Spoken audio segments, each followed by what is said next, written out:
In the forgotten folds of the Musashi Mountains, there once lay a village that no map remembers. Its name was Akigawa, the village of the river god. Here, the dead were never silent. They whispered in the mist, hummed through the reeds, and beat their sorrow against the water like 1,000 hollow drums. Some said the river carried souls instead of fish. Others said it carried memories too heavy for the living to bear. But every story, no matter how drowned, rises again. And when the red moon stains the river, you may still hear it. The slow, sorrowful rhythm of a heart that refuses to forget. Greater than doom, doom, doom? The drums of the dead begin again. Chapter 1. The sound beneath the river. The Akigawa River slithered like a black serpent through the misty valley. Its waters slow and heavy, as though carrying memories that had long rotted away. Each autumn night, when the wind crept down from the mountain and the bamboo groaned in the dark, the villagers would sometimes hear it. The sound of a drum. It wasn't loud. It didn't echo like the drums of festivals or war. It was distant, hollow, pulsing like the heartbeat of a corpse lying deep beneath the water. Greater than doom, doom, doom? The elders of Akigawa would whisper. Greater than, that isn't the drum of the living. For whenever that sound returned, someone in the village would die, or vanish, leaving nothing behind but footprints at the river's edge. Akigawa Village lay hidden deep within the Musashi Mountains, shrouded by pine forests and mist that never lifted. The only way in or out was a narrow wooden bridge stretching over a black gorge. Beneath it flowed the river, slow, dark, and bottomless. No one dared look into it for too long. One dim night, a wandering monk named Shinrei arrived. He had heard of the drum of the dead and wished to see it with his own eyes. Shinrei was quiet, gaunt-faced, and always carried a wooden mokugyo, a wooden fish drum used in prayer. To the frightened villagers, he said calmly, "Greater than, if restless souls truly linger here, I will chant the sutras to ease their pain." But what awaited him by the Akigawa River was not a lost spirit seeking salvation. It was something older than the Buddha himself. He sat beside the water in meditation. The wind whispered, the moon rose, the mist thinned. Then, from the stillness of the night, came the sound. Greater than doom, doom, doom? He opened his eyes. The surface of the river was flat as glass. No boats, no hands, no wind. Yet the sound persisted, the beat of a drum from beneath the water. Shinrei folded his palms together and began to chant softly. Then came a louder strike, doom. So close the ground quivered. The river began to swirl, and from its depths a figure emerged, headless. The corpse raised both arms and continued to drum, blood spilling from its neck, each beat shaking the earth. Shinrei's chanting faltered. The rhythm grew faster, louder, until it seemed the whole sky was drumming with it. And then, silence. At dawn, the villagers found Shinrei's mokugyo drifting downriver.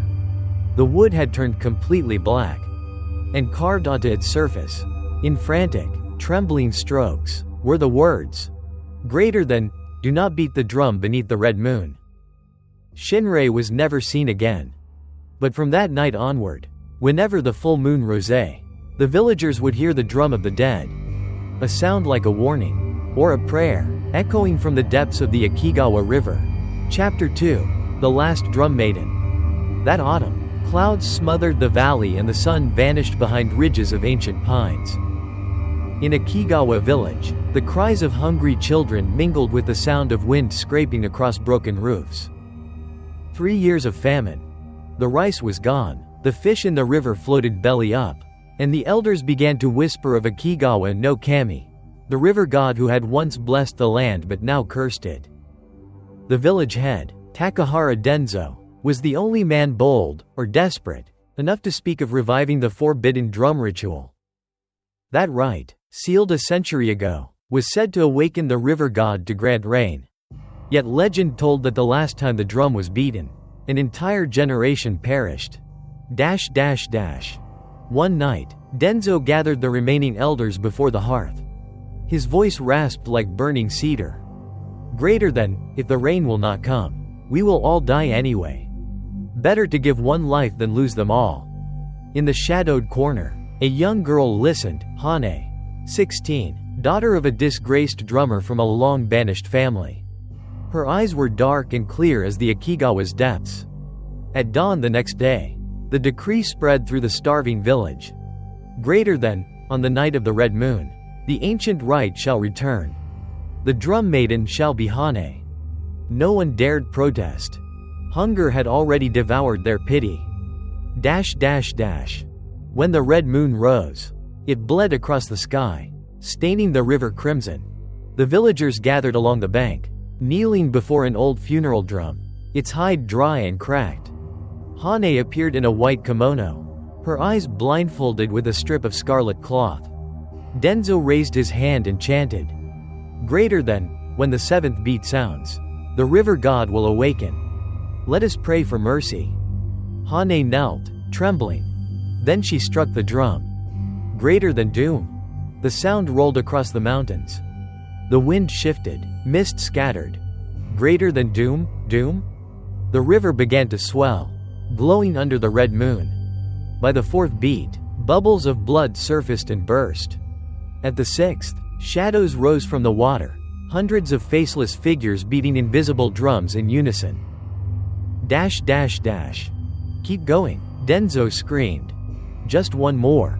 Hane raised her hands for the seventh strike, but her arms shook violently.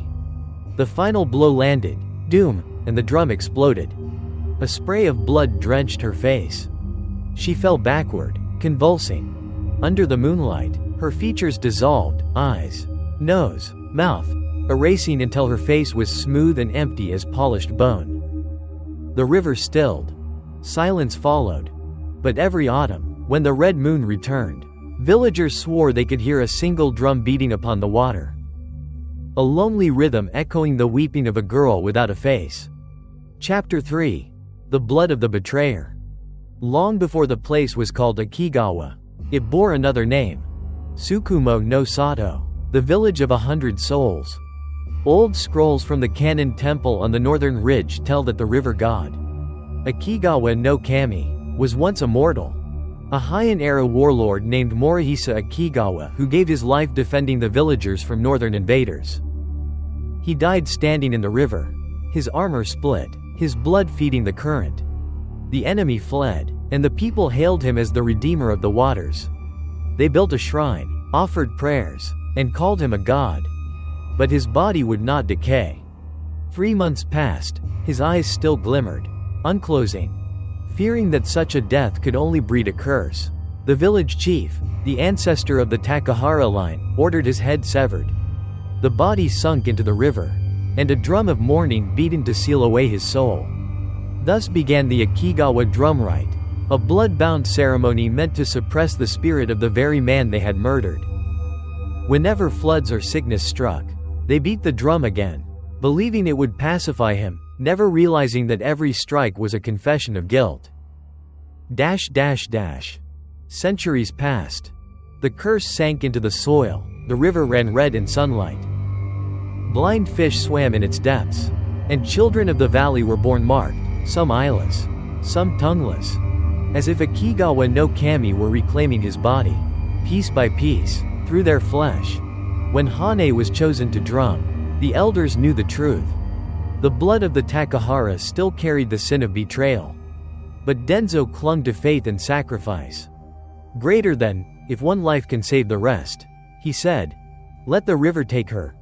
He never understood that his own blood was the price the river demanded.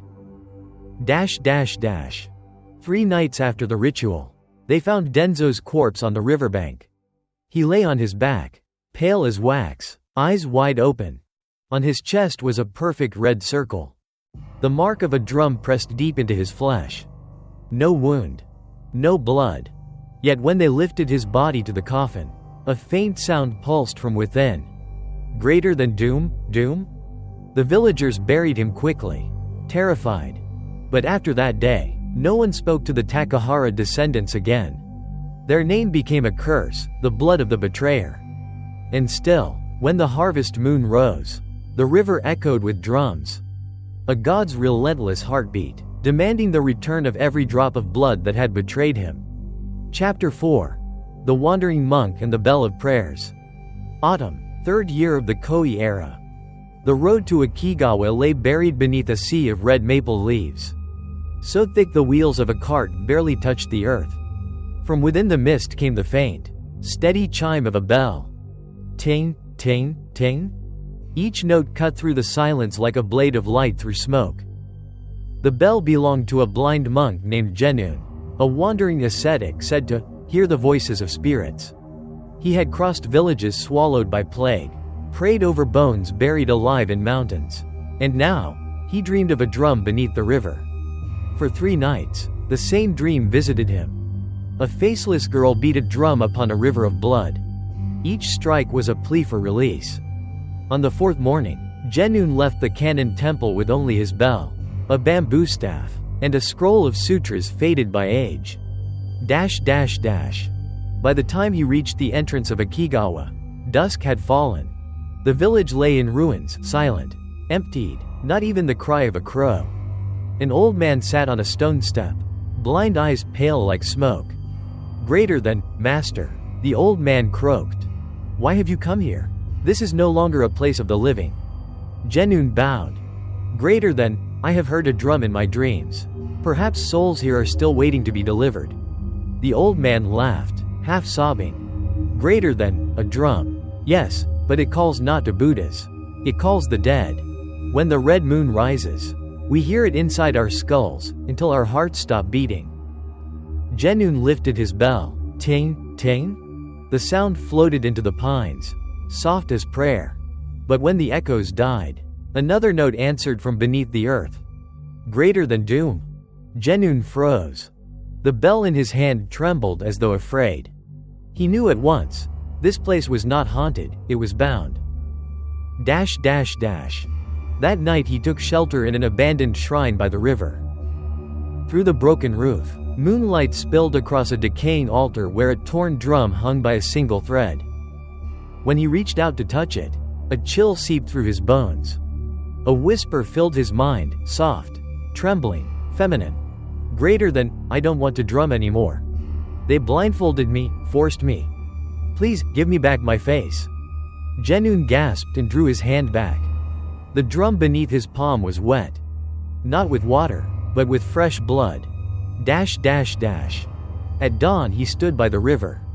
The water was unnaturally clear, he could see straight to the bottom. Below the surface floated hundreds of faces. Smooth, featureless, drifting like pale lilies. In the depths, a massive shadow stirred, a human form with scales like armor. Eyes burning red beneath a warrior's helm. Genun whispered, "Greater than, Akigawa no Kami." He knelt and began to chant sutras. When the 7th ring of his bell sounded, the water frothed, and a voice echoed from the depths, ancient, resentful, and calm. "Greater than, the blood of betrayal still lives. When the drum beats again, I shall return." Genun left the village by twilight, the bell heavy in his grasp. He knew the truth. The forbidden ritual would rise again. For the blood of the betrayer still flowed. And the god of the river had opened his eyes once more. Chapter 5. The Funeral Drum in Her Dreams. Generations passed. The world forgot Akigawa, swallowed by forest and time. Where the river once raged, only a few crooked houses remained. Their thatched roofs green with moss, their windows blind with dust. In one of them lived a girl named Ko, the last surviving descendant of the Takahara bloodline, the family cursed for betraying the river god. She had never left the valley. When she once asked her grandmother why, the old woman replied, "Greater than, because our blood belongs to this place. If we leave, the river will follow." From childhood, Ko heard strange sounds at night. Soft, distant thuds echoing through the dark. At first she thought it was stones rolling in the current. But soon she realized the rhythm matched her own heartbeat. Greater than doom, doom, doom. Each full moon, she dreamed of standing in the middle of a red river. Drumsticks in her hands, surrounded by kneeling shadows without faces. A voice would whisper inside her skull.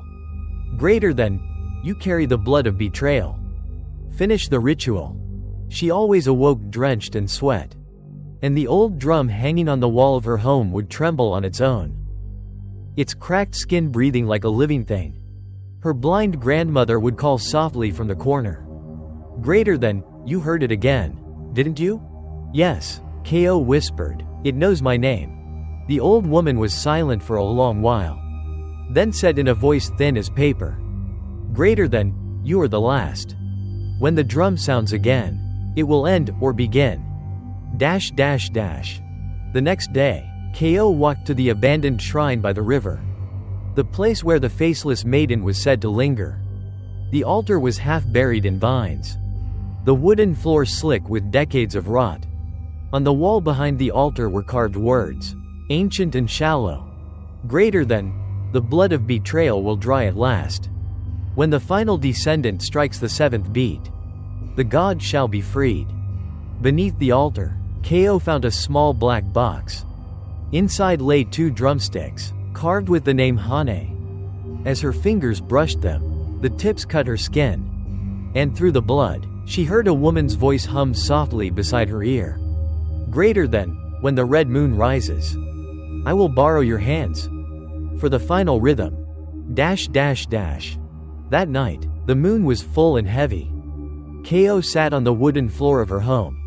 Her grandmother had passed away at dawn, her face serene, as if she too had been waiting for this moment. The wind carried the iron scent of the river. From far away came a faint sound. Greater than doom. Ko covered her ears. The sound grew louder, faster, until it throbbed inside her chest. Greater than doom, doom, doom. Before fainting, she saw a pale figure standing at the doorway. A woman in a white kimono, faceless, holding the same blood-stained drumsticks. At sunrise, the villagers found the door wide open. The house was empty. In the center of the floor lay the ancient drum. Its surface was slick with blood, and 7 red handprints spread across it like petals. Chapter 6. The Faces Beneath the Water. 3 days after Ko disappeared, Akigawa Village fell completely silent. No birds sang, no dogs barked. The only sound was the steady drip of melted frost from the rooftops. It was as if even the wind had abandoned the valley. From the lowlands, a stranger arrived, Hayato, the son of a scholar who had once studied ancient folklore.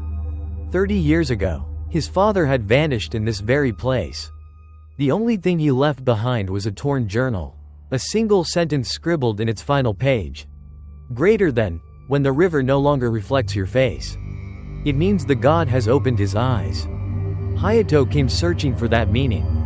But what he found was a village that looked as though it had already died centuries ago. Doors unlatched, altars overturned, mirrors in every house faced down against the floor. At dusk, he reached the river.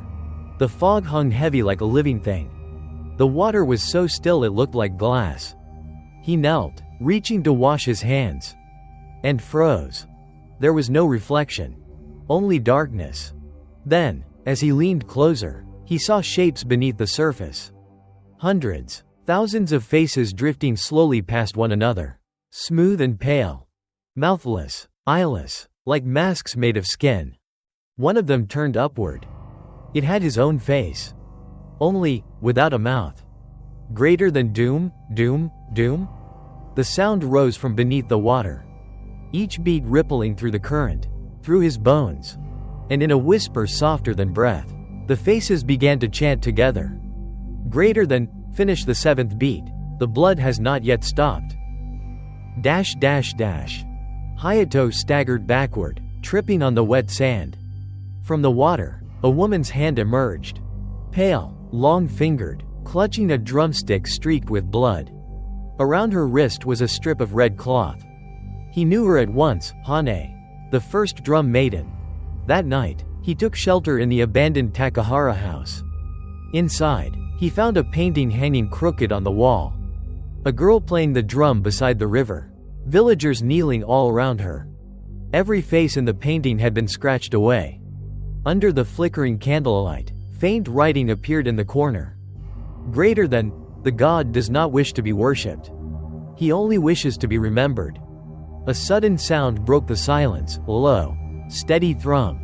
The old drum in the corner of the room shook by itself, its cracked hide bleeding a single drop of red. When Hayato stepped closer, he saw something inside the torn seam. An eye. It opened and looked straight at him. At dawn, they found him on the riverbank. He was alive, but both of his eyes had turned milky white. When questioned, he only whispered, "Greater than, the faceless girl has returned. And the river no longer wants peace."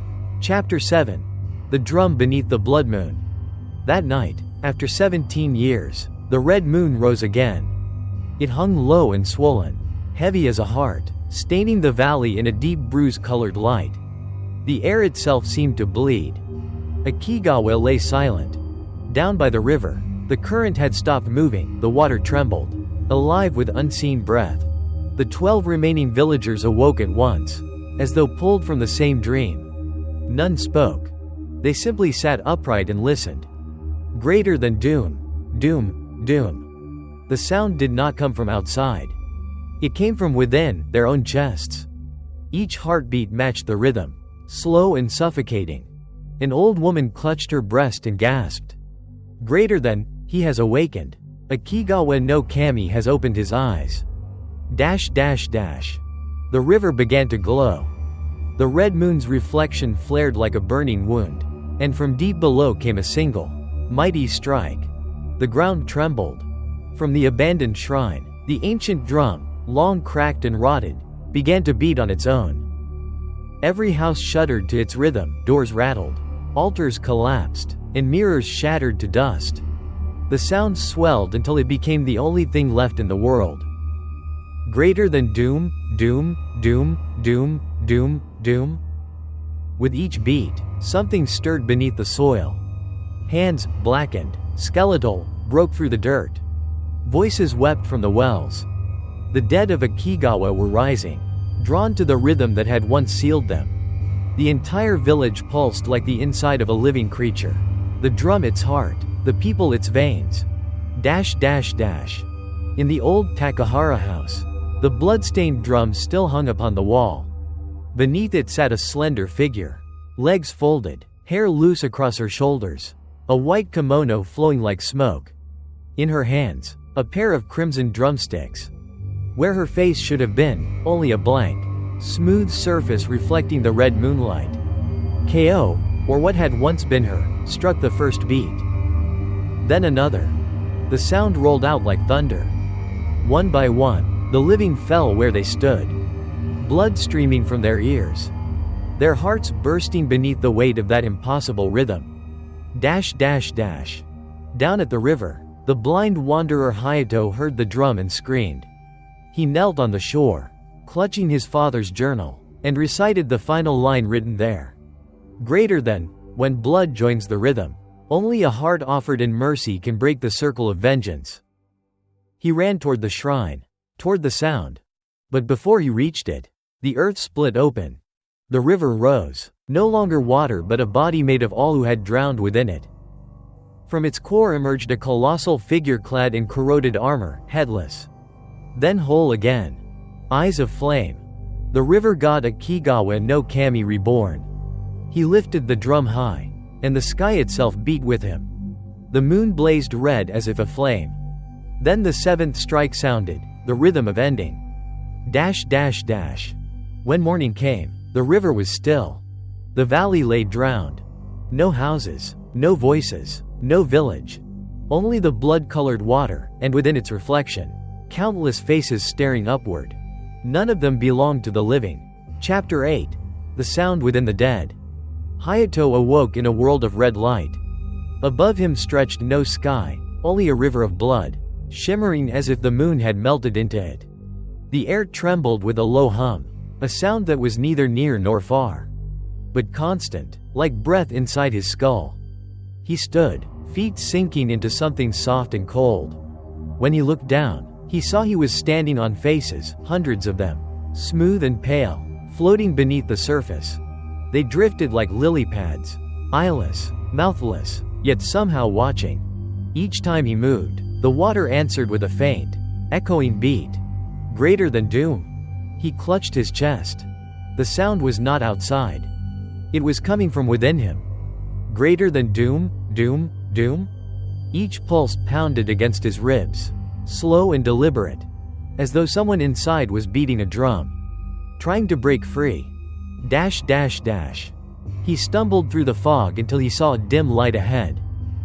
A shrine rising from the water, floating like a ghost of the past. At its center stood the funeral drum, its hide stiff, etched with characters written in blood. When he brushed away the grime, the words gleamed faintly. Greater than, the last survivor shall become the vessel. When the drum ceases, the god shall sleep. When your heart stops, he shall live. At that instant, a cold hand gripped his wrist. Ko rose from the water. Her hair hung heavy, soaked to her knees, her skin white as wax. But her face, no longer blank, was now slowly taking form. The contours of a nose, lips, eyes emerging. And they were his own.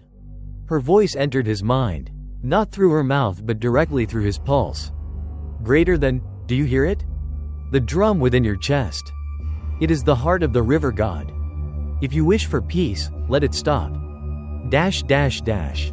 Hayato fell to his knees, clutching his chest. The beating grew louder, hammering bone, shattering thought. With every strike he saw visions. Villagers kneeling by the shore. Hane blindfolded in white. Denzo screaming as blood erupted from the drum. Genun praying as crimson waves swallowed his voice.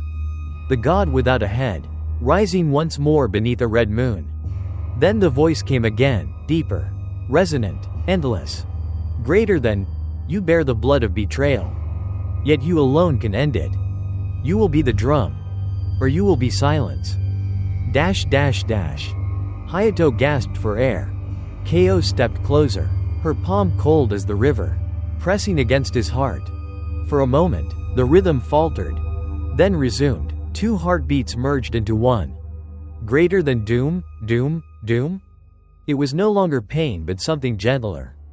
As if the river itself was breathing through him. He understood. To stop the curse, he had to offer his own heart to the god. Not as sacrifice, but as forgiveness. He whispered. Greater than, if I must vanish, remember my name. Then he drew in one last breath. And struck his own chest like a drum. The final beat. Greater than doom. The red light shattered. The river roared, swallowing the shrine, the sky, and both of them. And in that consuming silence, the drum of the dead finally ceased.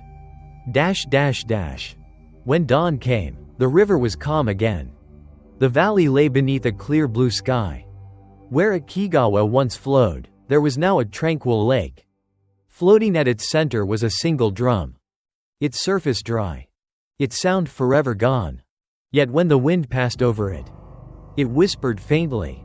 The rhythm of two hearts beating as one. Chapter 9. When the river no longer cast shadows. Year 1967, in the late Showa era. A university expedition from Musashino set out into the forests west of Tokyo. Searching for a lost settlement marked on a map as Akigawa Village, erased from records.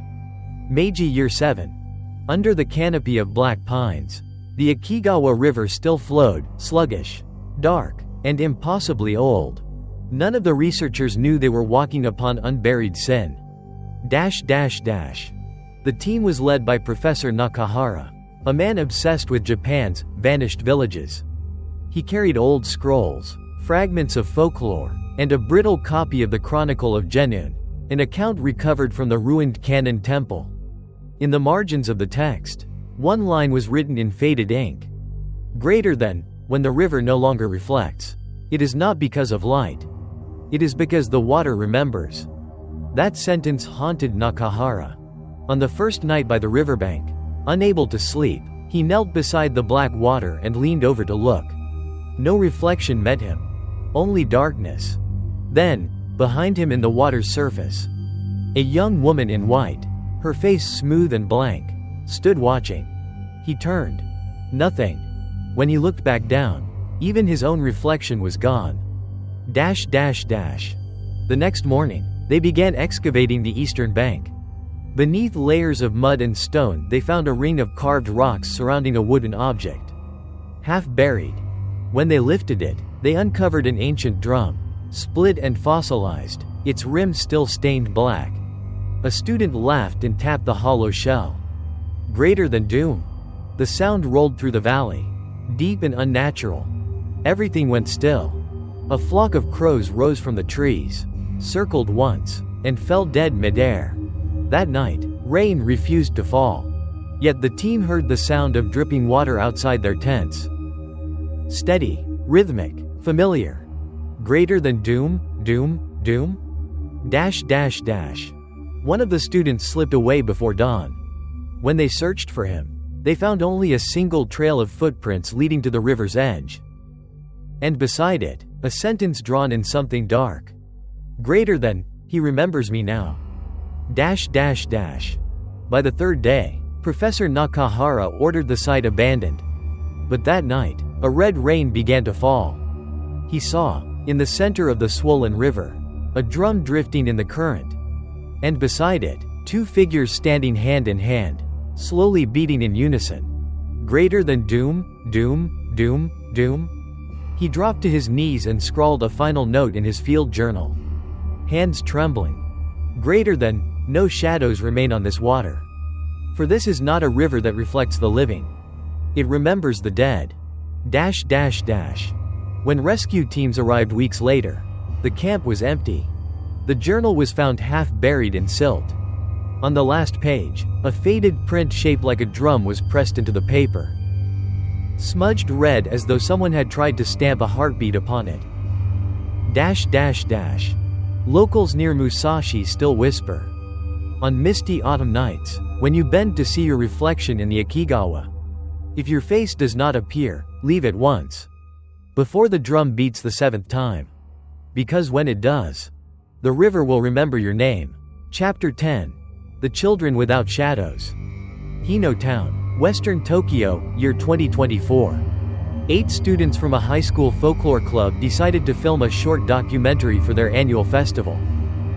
Digging through the school's dusty archives, they found an old map marked with a red line across a nameless valley. Next to the river drawn there were 6 faint words, written in brush strokes. Greater than, Akigawa River, Forbidden Zone. Do not look into the water. The group laughed, thinking it superstition. Curiosity was stronger than fear.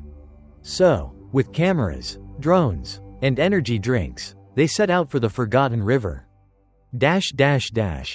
When they arrived, they found nothing but mist. A narrow gorge filled with fog so thick it seemed to breathe. No birds, no frogs, no sound of running water. Only the slow drip of condensation from the leaves. Riku, the boy holding the camera, adjusted the lens. Greater than, nothing but fog. He said, let's move closer to the bank. Mina, his closest friend, knelt beside the water.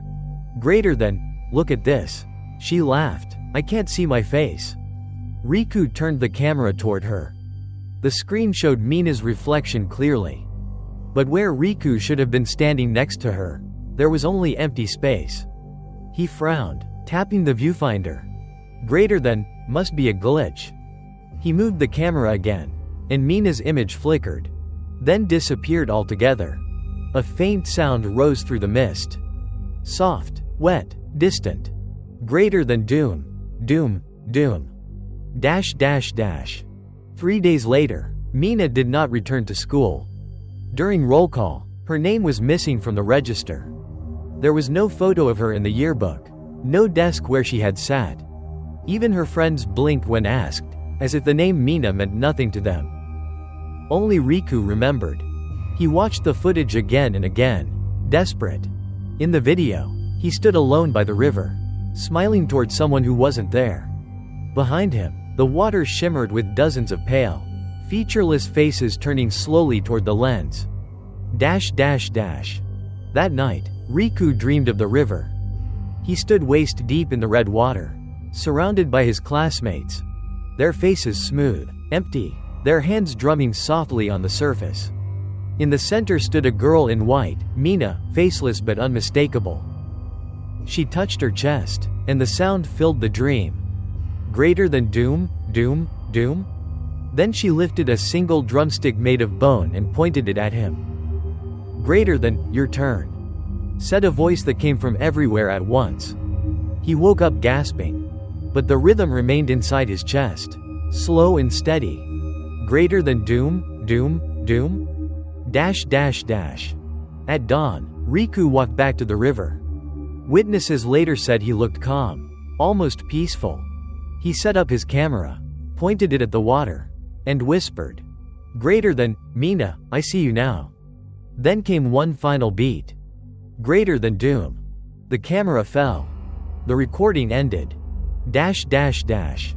When the police recovered the footage, they saw only the river, smooth, silent, reflecting nothing. But in the last second of the tape, a faint shape appeared beneath the surface. Two hands beating the water like a drum. Dash dash dash. The Akigawa Valley was sealed off soon after. Locals claim that sometimes, at night, cell phones left near the gorge will begin to vibrate in rhythm. Doom, doom, doom? As though the signal itself were haunted. And every few years, someone new vanishes.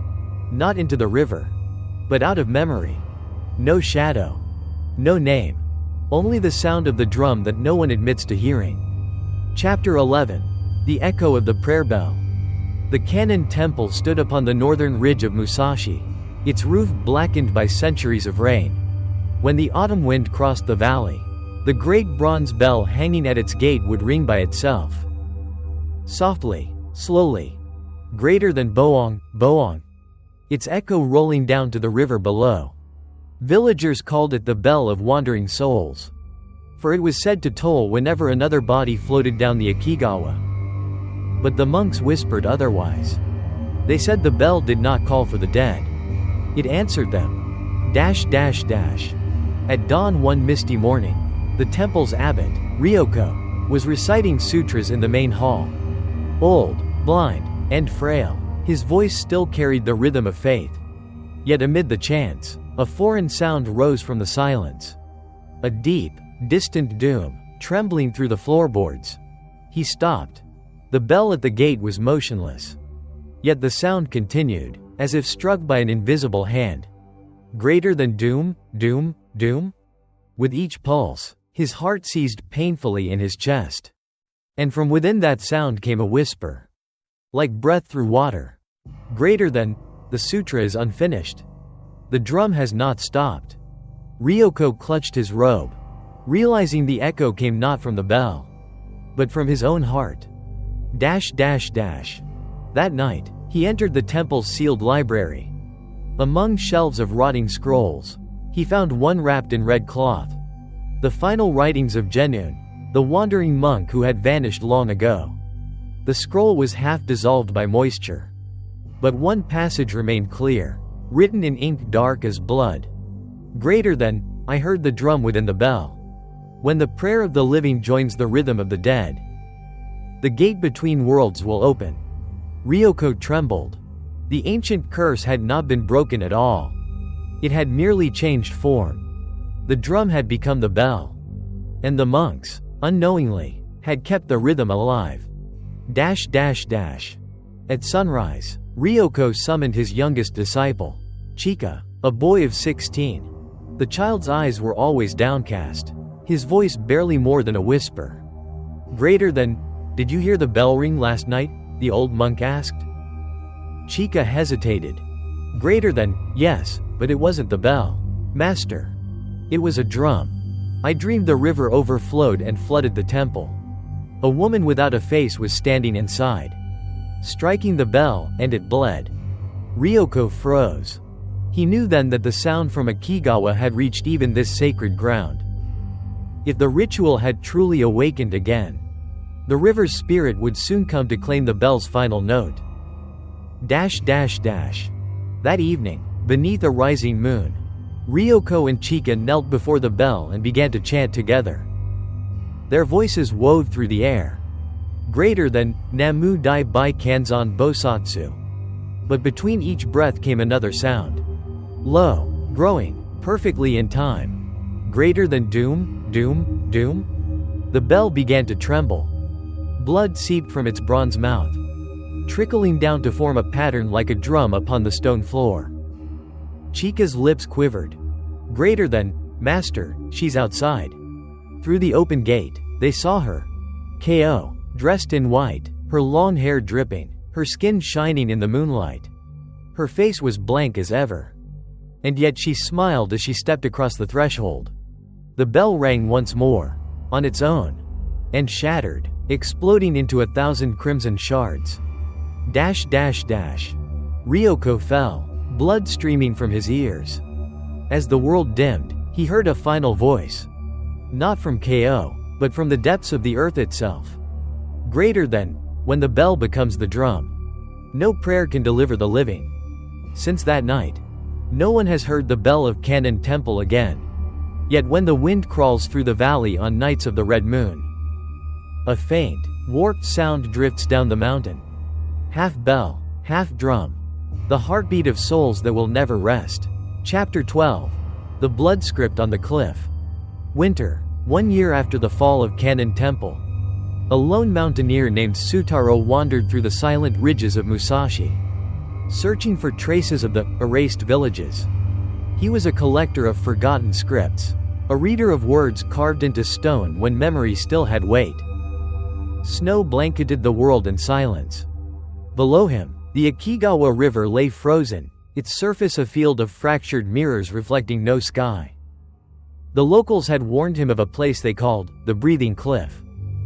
They said that at night, the rock face wept red water, and those who touched it could hear a drum beating beneath the mountain. Dash dash dash. When Sutaro reached the cliff, he stopped breathing.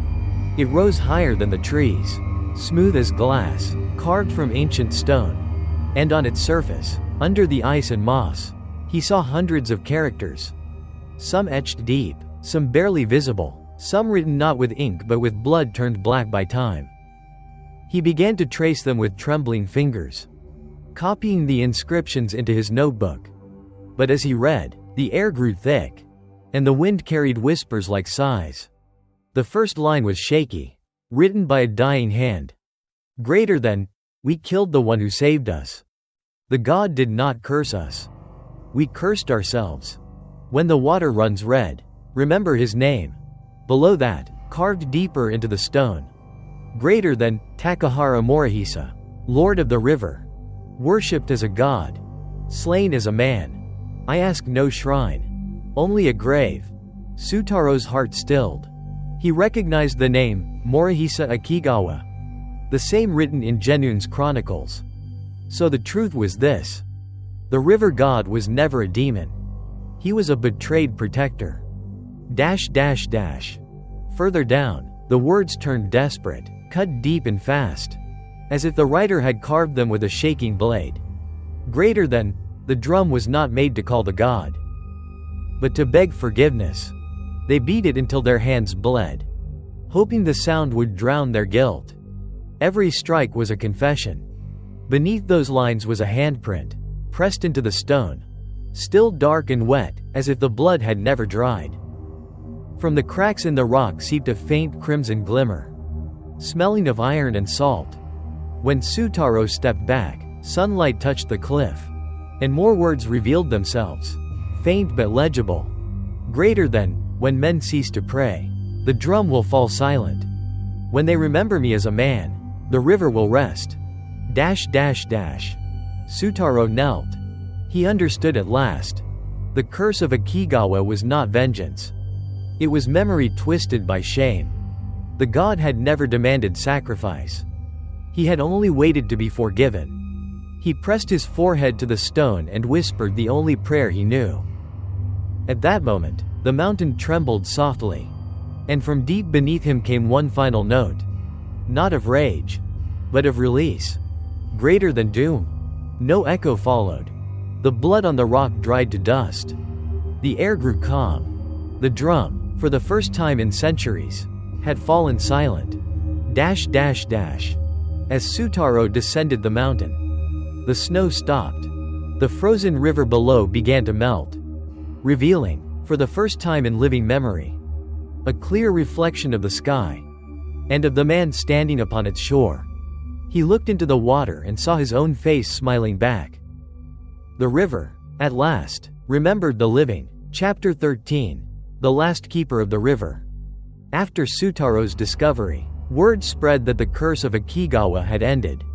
Scholars wrote papers, the curious visited, and the valley was declared cleansed.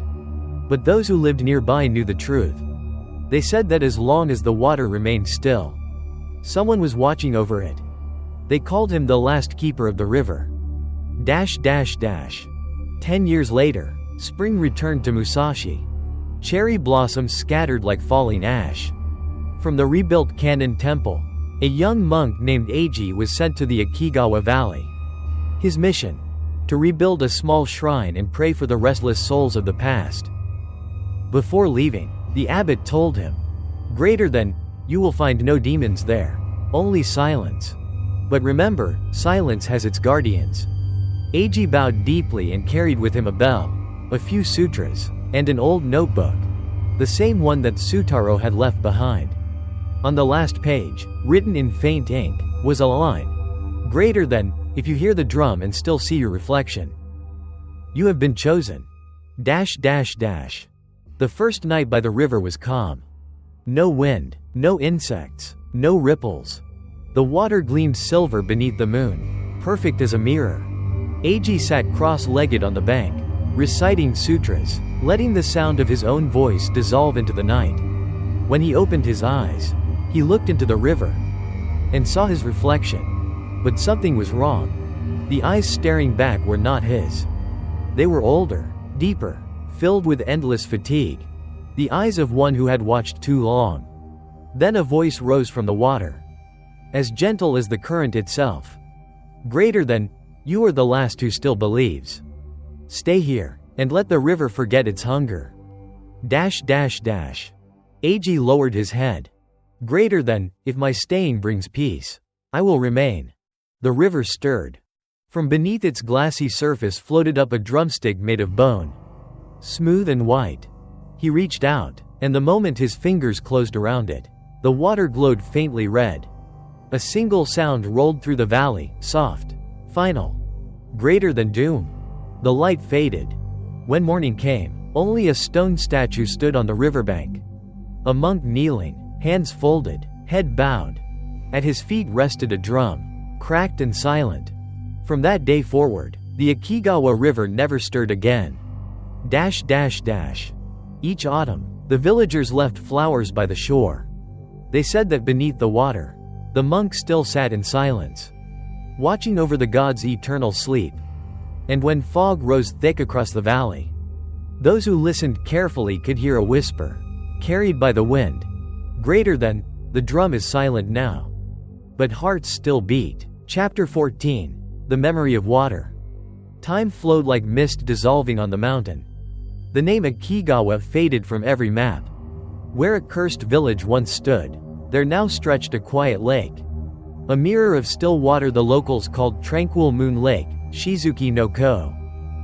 No one knew its depth. No one dared to fish from it. They only said, "Greater than, this lake never ripples, never dries, never floods.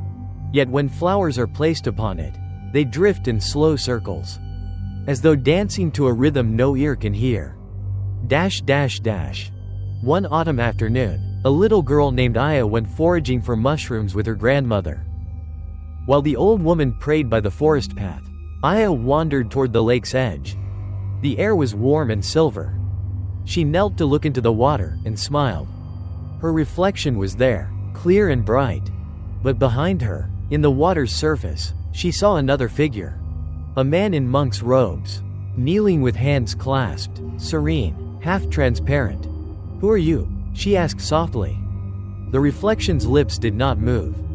Yet a voice drifted up through the water. "Greater than, I am the keeper. Do not wake the drum." Aya nodded, unafraid. When her grandmother called, she turned away. When she looked back, The surface showed only clouds. But on the grass where she had knelt, a small ring of dampness shimmered like a handprint. Years passed. The lake became a place of prayer. Pilgrims came with offerings of flowers and incense. They did not speak of curses, only of peace.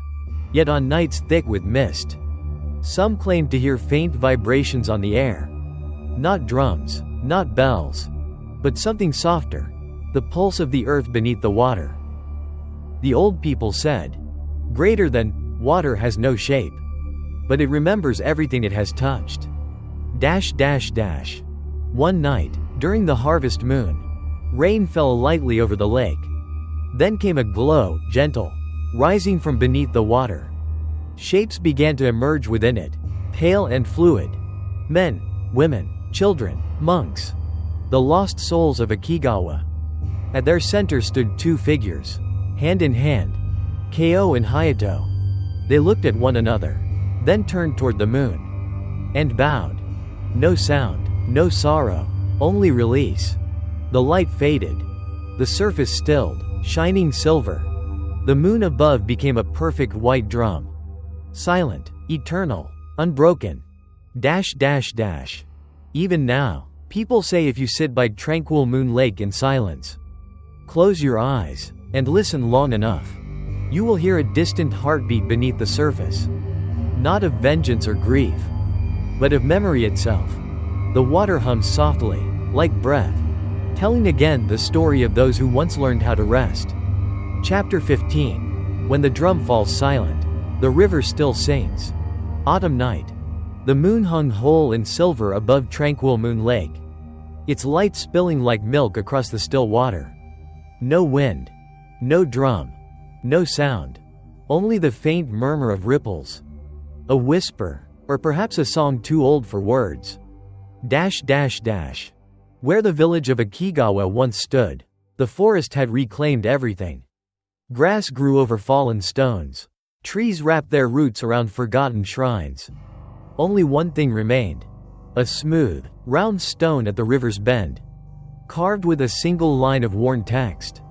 Greater than, here, the drum has stopped. Locals came each month to place flowers by the stone. None of them remembered the story. They only said that when the breeze blew over the water, it carried a soft hum, neither human nor wind. Something that felt alive, yet infinitely calm. Some called it the song of the river god. Others said it was the earth itself, humming with the weight of all it had forgiven. Those who lingered long enough claimed they sometimes felt a presence. A gentle hand on the shoulder. And a voice like a sigh. Greater than, thank you, for remembering. Under the moonlight, the lake shimmered, and for a heartbeat, two figures appeared on its surface. A man and a woman, sitting side by side on the water's edge. They turned to face each other, smiled, and dissolved into mist. Perhaps they were Ko and Hayato. Or perhaps they were only the memory of their love. Echoes that the water refused to forget. The moon's reflection brightened, round and white. A perfect drum in the heavens. But no sound came. Instead, a new rhythm began. The gentle current of the lake lapping against the shore. A melody too soft to measure. Greater than the drum had ceased. But the river had begun to sing. Seasons passed. Winter frost, spring rain, summer light. Each changed the color of the lake. But not its silence. The god slept beneath the water. And above him, life continued. Birds nesting in the reeds. Children laughing on the shore. And lovers whispering by moonlight, unaware of the centuries beneath their feet. Yet on the stillest nights, when all sounds fade, the water hums faintly. A lullaby without words. Greater than, the god needs no worship, only remembrance. Man needs no forgiveness, only humility. And so the tale of Akigawa ends. Not with vengeance, not with horror, but with stillness. For even when the drums of the dead fall silent, the river continues to sing. A song of peace. A song of memory. A song that never ends. The village has long since vanished. Its people have turned to mist, its god to silence. Yet when the wind moves across the lake, the surface shivers. And for an instant, the past breathes. The sound you hear is not a curse. It is remembrance. For gods are not born of heaven, but of gratitude. And all they ever ask is to be remembered, not worshipped. The drums have stopped. The water sleeps. But the song of Akigawa flows on. In every heart that still dares to listen. Greater than, when the drum falls silent, the river still sings. Like and subscribe to Whispering Dark Tales for more chilling ghost stories.